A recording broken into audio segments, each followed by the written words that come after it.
Welcome into the Beat Sessions, your place for all things music. I'm your host, Mitchell Weary.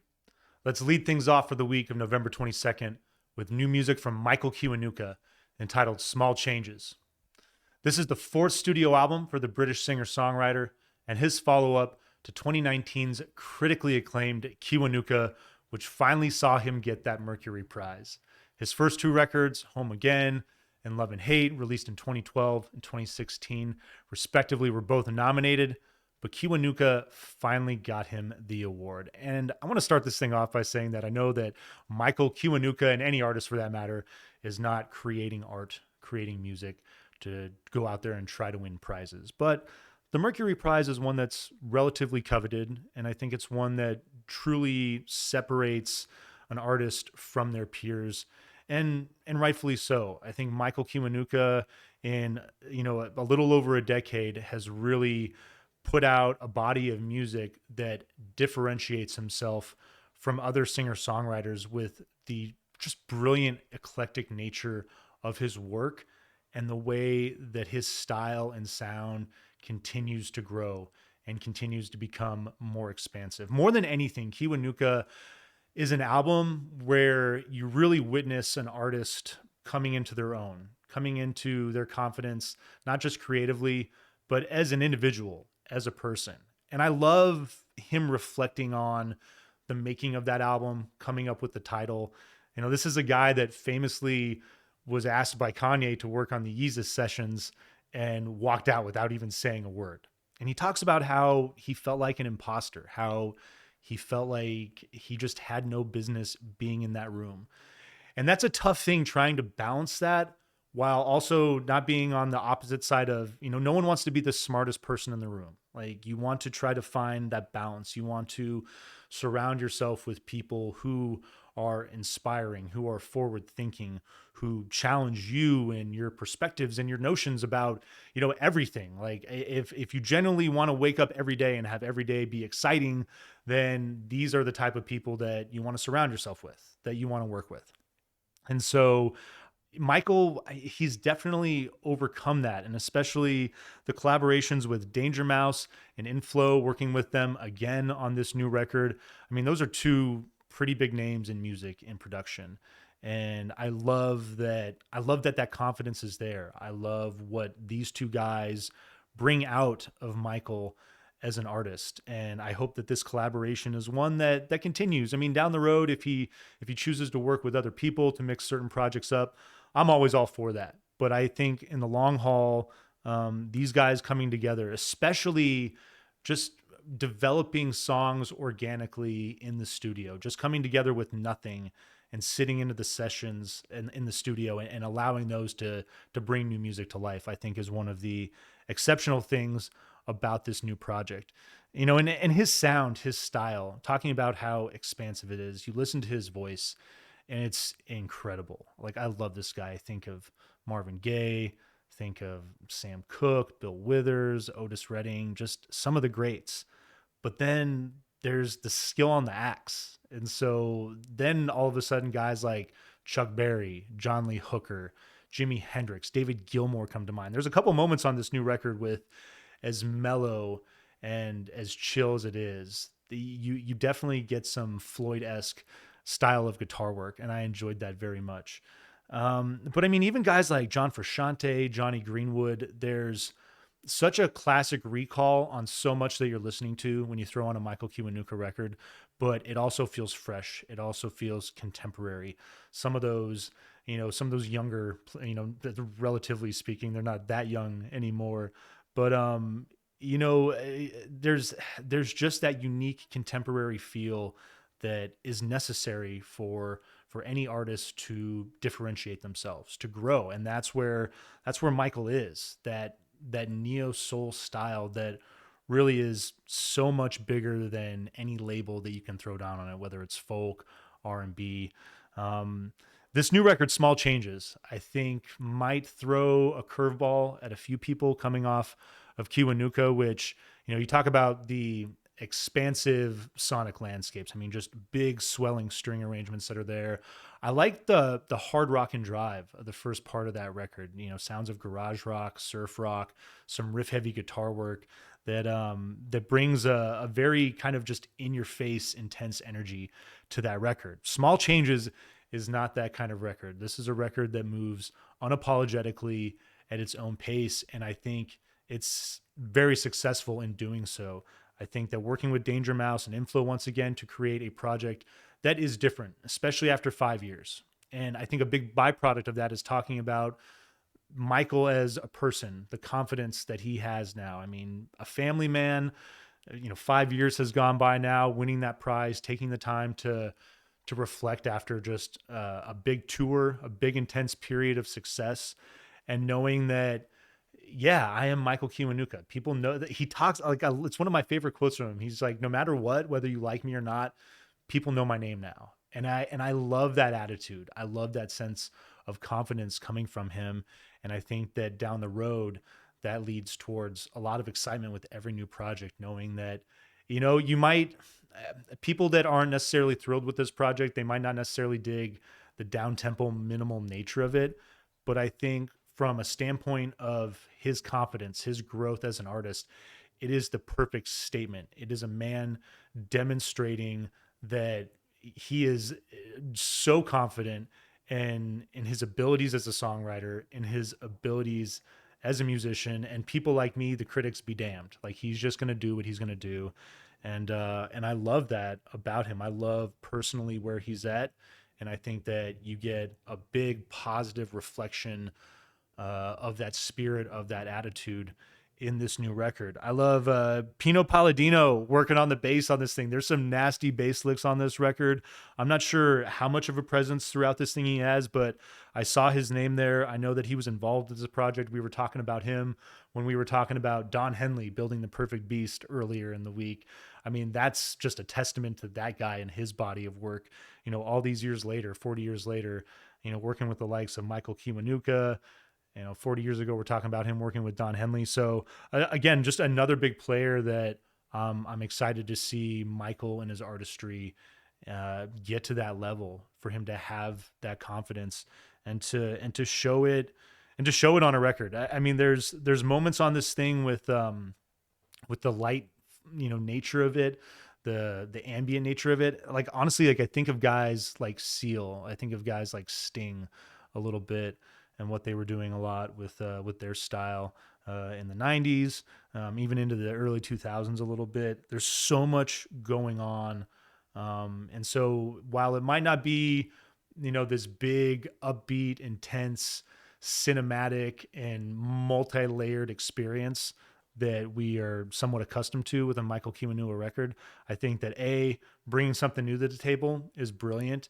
And I think that the minimalism and the sparseness of a lot of these arrangements really allows his voice to shine, and really allows for his confidence to just pour off this record. And I love that about it. It leads off with Floating Parade. Great opening title track. I mean, just musically, but also the title of that track itself really lays down what you're about to get. This is a floating parade. This is kind of like the lazy river. That's what I was thinking about a little bit.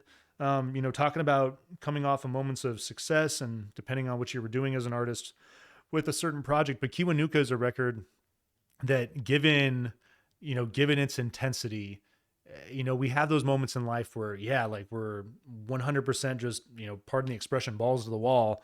But then, sometimes we want to just chill, find a comfortable chair, crack a beer, enjoy the sunshine, a little bit of shade. And that's what Small Changes feels like. And so I like Floating Parade, leading that off, setting that standard immediately with light, simple electric riffs, acoustic rhythm, and a ethereal vocal that builds in. I love the way that the drum roll ushers in this laid back, funky groove in the bass. It's slightly psychedelic, so I mean, none of that's going away. But the ease of his voice is it's just so buttery. It's so velvety. I love it. The strings have this classic pop drive.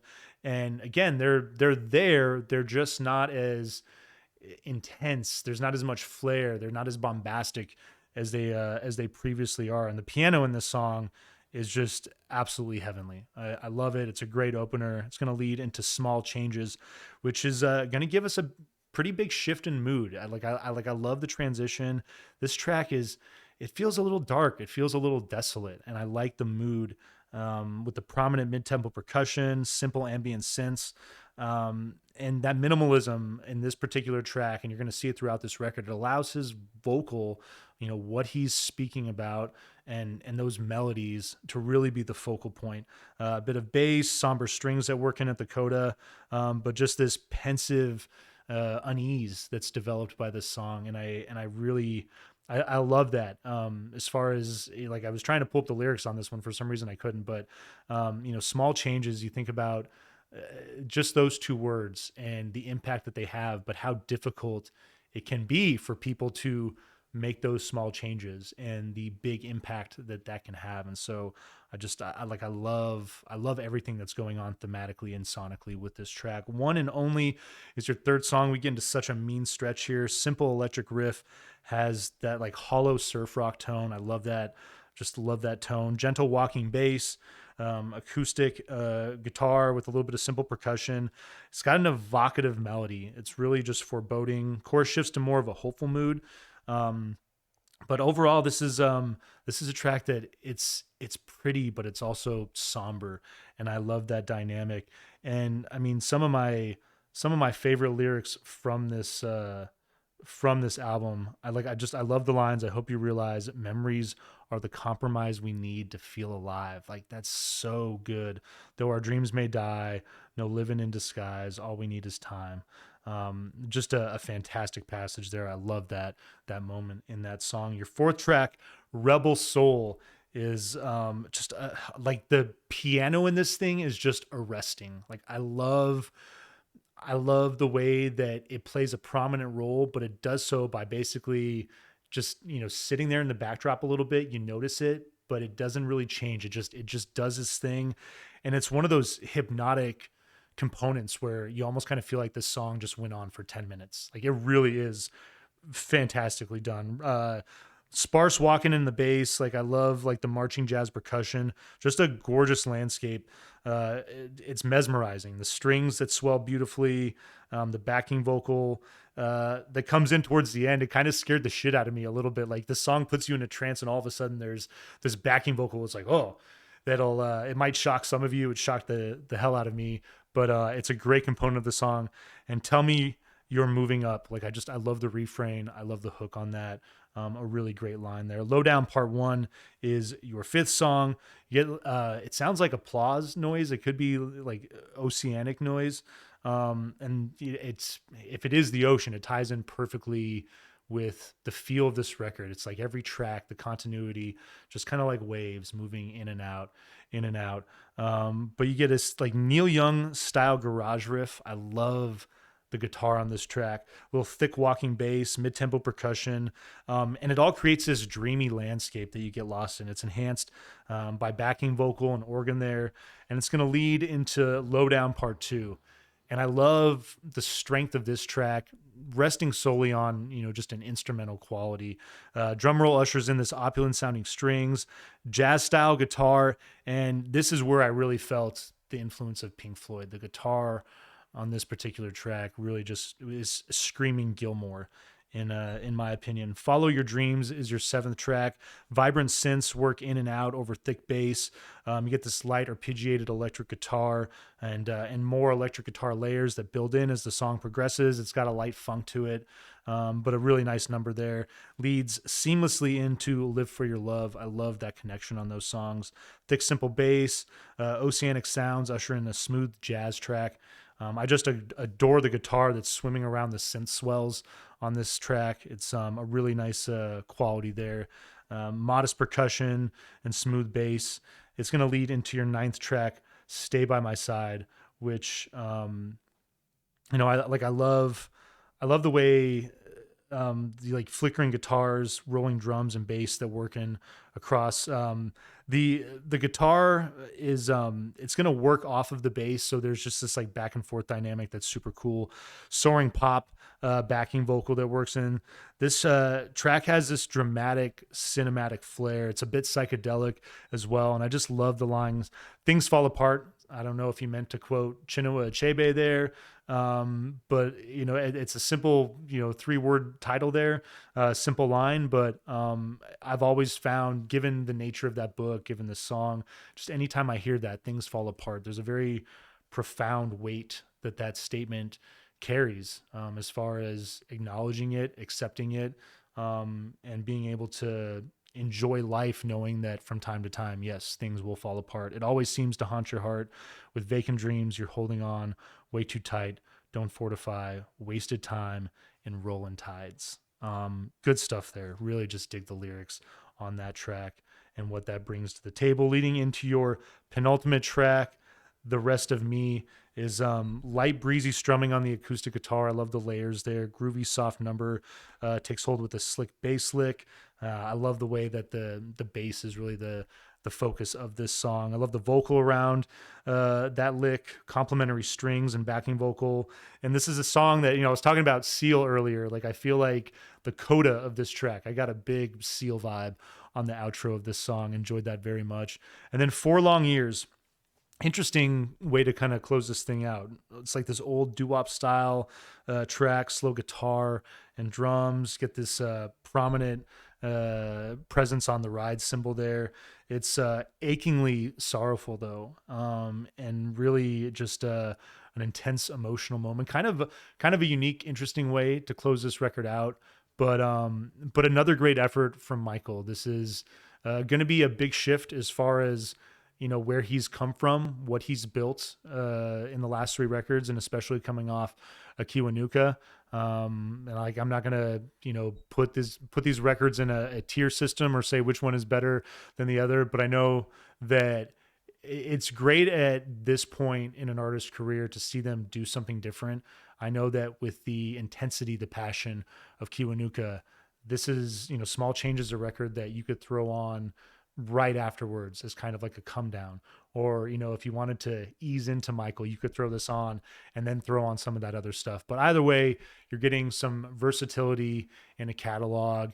And if you're one that likes to put together a playlist for an artist, this album is going to provide some amazing, just chill, introspective moments on that playlist. And as a whole, I think it's just a really impressive body of work. Once again, I see another Mercury Prize nomination in Michael's future. We're going to give this thing a 7.8 out of 10. I'm going to adjust my rating system here starting next year. I feel like, given the new rating system, we're just going to go with it. I'm going to give this thing an 8.6 out of 10. I think it's a vinyl please for sure. And I hope you enjoy this record. I hope you find this review helpful. Please like this video, share it, subscribe to the channel, do all the things to help me blow this project up in 2024.